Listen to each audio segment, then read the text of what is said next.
بسم الله الحمد لله والصلاة والسلام على رسول الله وعلى آله وصحبه ومن والاه رب اشرح لي صدري ويسر لي أمري واحلل عقدة من لساني يفقهوا قولي.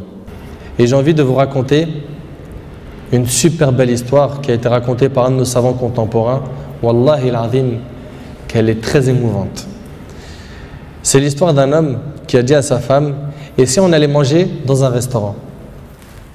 Elle lui répondit: non, je te propose plutôt d'aller le demander à une autre femme.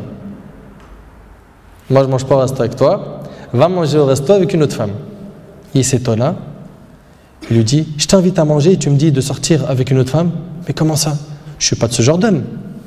Et quelle femme tu parles? Et de quelle femme tu parles? Elle dit: ta mère. Imagine la scène. Ta mère, je renonce aujourd'hui à ton invitation pour que tu invites ta mère. Ça fait longtemps que tu ne l'as pas invitée à manger ou à se promener, sors donc avec ta maman. Il lui a dit qu'Allah te récompense. Et il a tout de suite appelé sa mère et lui a dit: maman, prépare-toi, je vais venir te chercher en voiture et on ira manger et se promener ensemble. Sa mère ne l'a même pas cru. Sa mère ne l'a pas cru. Elle lui a dit: c'est vrai? Il lui dit: oui, par Allah. Viens, aujourd'hui, on va manger ensemble. Entre nous, billah alaykoum. Qui d'entre vous, parmi les frères mariés, a déjà fait ça avec sa mère? Et effectivement, ils allèrent ensemble au restaurant. Et la mère s'est remplie d'amour, de joie et de bonheur. Pour elle, c'était un beau rêve. Peu lui importe la nourriture ou l'endroit où elle était, c'est-à-dire même manger par terre ou sur le trottoir ou dans la rue, le plus important, c'est qu'elle était avec son fils et que son fils était bienfaisant envers elle. Et qu'il ne l'a pas oublié, qu'il ne l'a pas négligé en s'occupant de sa femme et de ses enfants, et elle passa un jour avec lui qui était l'un des meilleurs jours de sa vie. Elle lui dit au retour, l'homme dit à sa mère au retour: maman, tu es contente? La sortie t'a plu? Elle dit: oui, wallahi, c'était mashallah. Elle dit: oui, qu'Allah te récompense.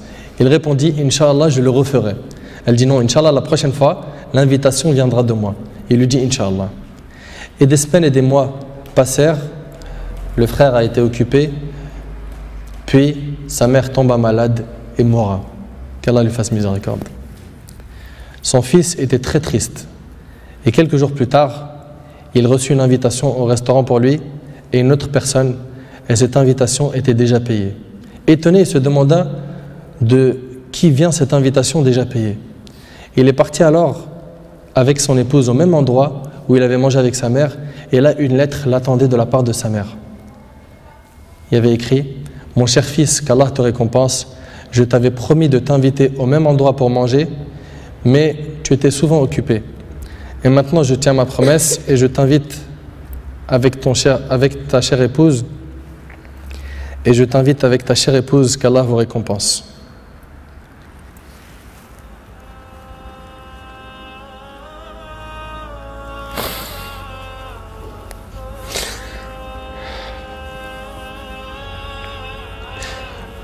Wallahi mes frères, la valeur de la mère, elle est très sacrée. Faut pas la mettre en colère. Cette histoire d'amour entre cette épouse et sa belle-mère est magnifique.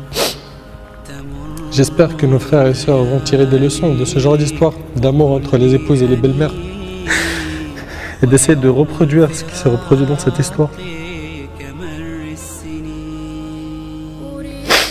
C'est qu'après le décès de la mère qu'on connaît sa valeur. Votre mère, si elle a envie, profitez, embrassez-lui ses pieds. Demandez-lui pardon pour les manquements, pour les mauvais comportements. Vous récolterez le succès, Inch'Allah.